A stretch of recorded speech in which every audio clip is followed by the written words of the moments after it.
Sometimes being double-minded can be a problem, but could it be that being optimistic and pessimistic at the same time could be a good thing for an investor?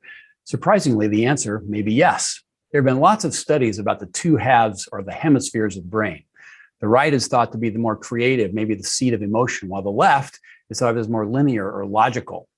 Rather than wading into that science, though, what if we just picture our two voices in our head, a pessimistic voice and an optimistic voice?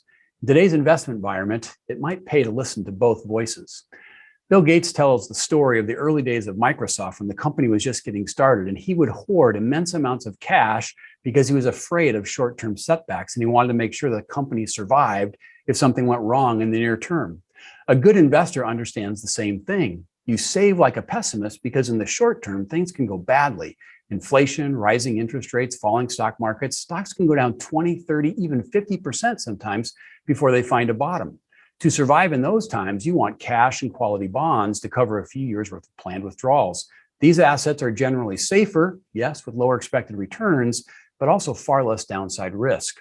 Our pessimistic self likes diversification, especially into risk managing assets. It also expects less from future returns, and so it saves more today. At the same time, you want to invest like an optimist because human beings keep finding new solutions, new products, new services that contribute to global economic progress. As a stock investor, you are choosing to listen to your optimistic self, the one that believes that long-term progress, even with some setbacks from time to time, will continue. An optimist stays invested through thick and thin and benefits from the incredible power of long-term compound growth, something that Einstein called the eighth wonder of the world. Warren Buffett bought his first stock at age 11 in 1941 and has stayed invested for over 80 years through good times and bad times. You can see why he's smiling. He's been a highly successful optimist. With a plan-based, well-diversified portfolio of stocks, bonds, and cash, investors don't struggle with trying to predict what will happen and when it will happen. This kind of portfolio prepares for the unpredictable, the surprising things that will happen at surprising times. Staying invested when it seems like everyone else is heading for the hills is a long-term investor's superpower.